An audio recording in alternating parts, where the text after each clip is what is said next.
Jets insider Connor Hughes has revealed a massive update on coaching fan favorite Rex Ryan soon after the update that Mike Vrabel signed with the Patriots, unsurprisingly, as the New York Jets look for their next head coach, and we're going to break it all down.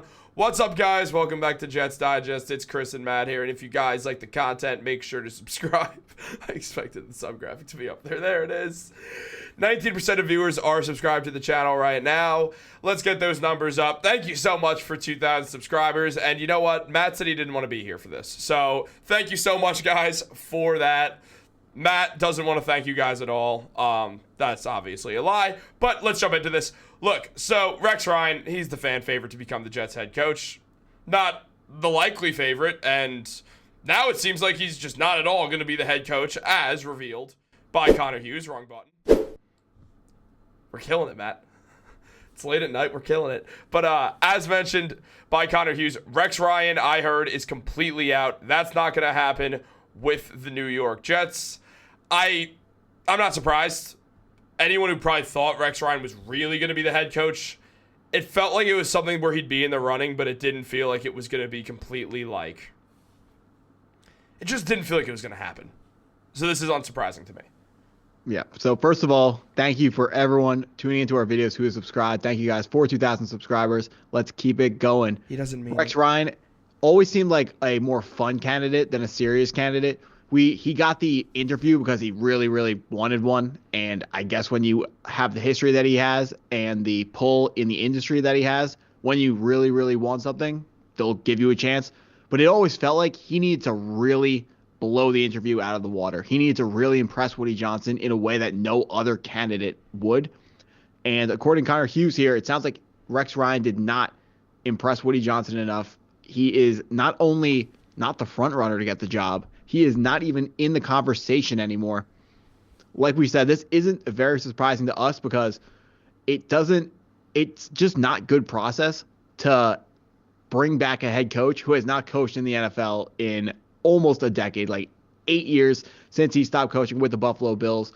It would have taken an adjustment period if he was going to take over for the New York Jets head coaching job. He was going to have to adapt all of his schemes, which he's a smart football mind. I definitely don't think it would be impossible for him to adjust his schemes to the modern NFL, but it definitely would not have been a seamless transition. So that would have been a hurdle he would have had to get over. It just seems like at the end of the day, Woody Johnson decides that he's going to go with a candidate who is more sound, who is someone who has more relevant experience. Rex Ryan's experience, of course, not irrelevant. It's just less relevant than the guys who are coaching in the modern NFL because they have insights to different coaching strategies and X's and O's type stuff on Sunday that Rex Ryan just doesn't think about as much as they do, doesn't talk about as much as they do. He's just not around. He's not in the locker rooms when they're dialing up the game plans. He's not in these situations that these coaches are in right now. So he would have been a ton of fun. I really do think he would have been the most fun candidate, but I really want to see I would rather see the most boring football team of all time if it got the Jets into the playoffs. The one thing that matters with the Jets has to be wins, not fun. We've had 2 fun seasons the last 2 seasons, with, of course, the 2022 season being much more fun than the 2023 because it felt like we were building towards something. That at the end of the day, winning is fun and not just watching a fun coach on the sidelines or a coach that you're a really big fan of fail. If Rex Ryan came in, like we liked Robert Salah, but he didn't get the job done. So at some point, it stops being fun to watch that and it becomes, we need more wins. Like, this is not good enough. So Rex Ryan, I don't think he would have been a bad head coach, but he certainly, it didn't seem like the guy that was going to come in and revolutionize the New York Jets. When the New York Jets were the only team with any interest at all in Rex Ryan, that's got to be a red flag. We talk about how historically the New York Jets seem to pick up the free agent or trade for the guy that no one else has interest in. And they hire the head coaches that other people don't want. So Woody Johnson, maybe he's trying to stray away from that strategy right now by just letting Rex Ryan go. He gave him the interview. Maybe it was to be courteous. Maybe it was because he really was giving him a chance. I think he was giving him a chance, but Rex Ryan really had to show something special in that interview, which he did not do. I'll always be a fan of Rex Ryan, whether he's the coach of the New York Jets or not. It looks like he will not be the head coach going forwards here.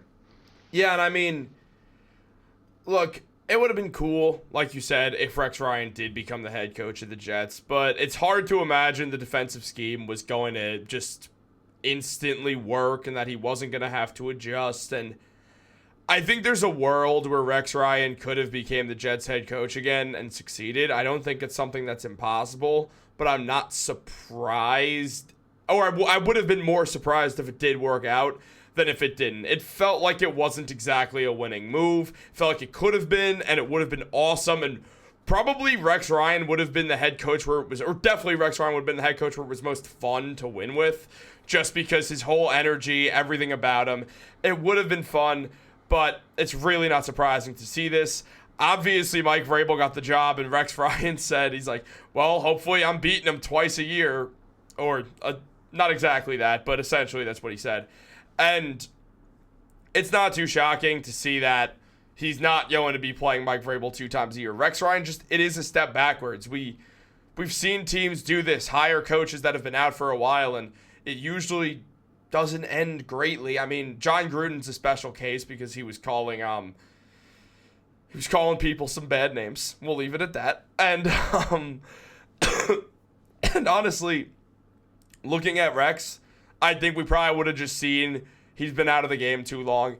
But there are other coaches. There's a ton of other coaches, and I think some of them also would have been worse than Rex Ryan. I think there's a handful of guys like a Cliff Kingsbury or something that would not have fit in with the Jets. I think that the Jets would have obviously been better off hiring Rex Ryan than having Jeff Ulbrich take over.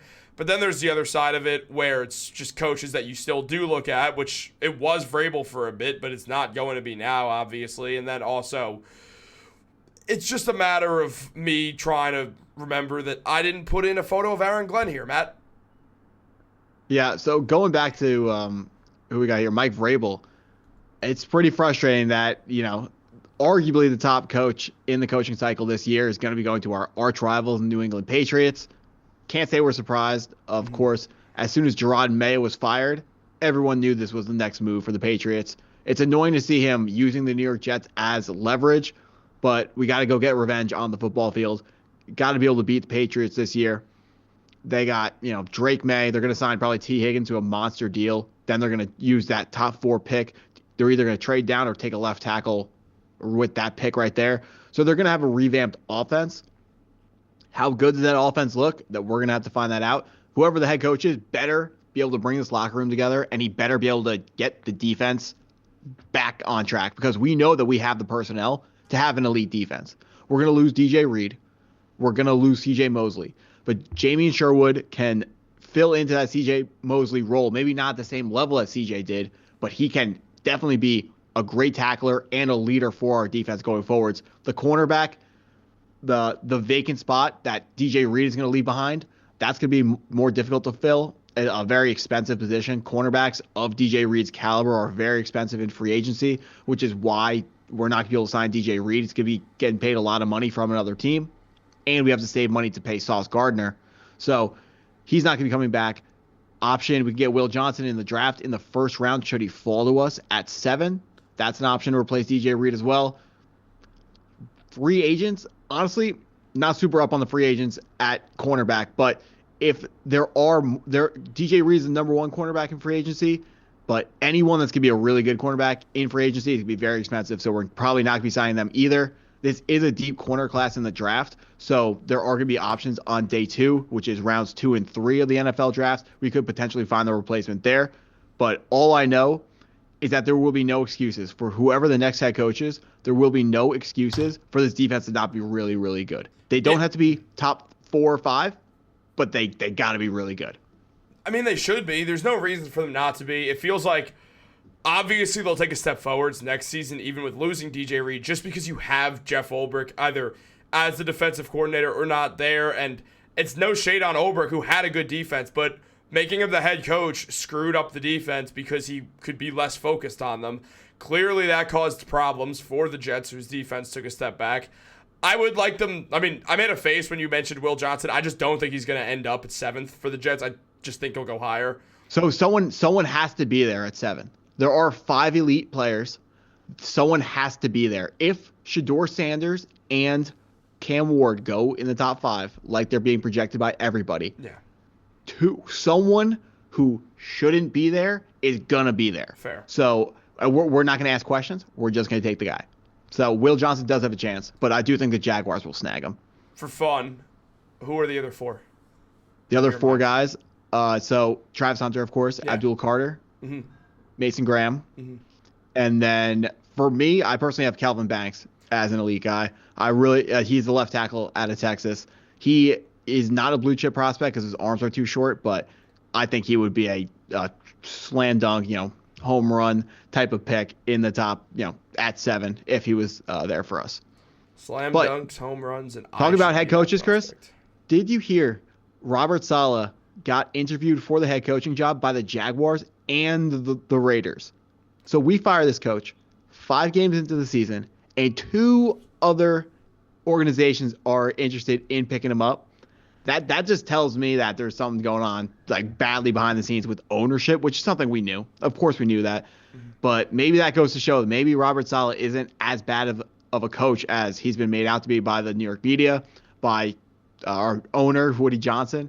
And if you look at the way the team looks, they kind of fell apart and looked a lot worse after he left. So it certainly doesn't look like he wasn't the solution, of course, but man, oh man, he definitely deserved more than 5 games. And if you're going to fire a head coach, you can't go into a season where the head coach can be fired in 5 games for on-the-field problems.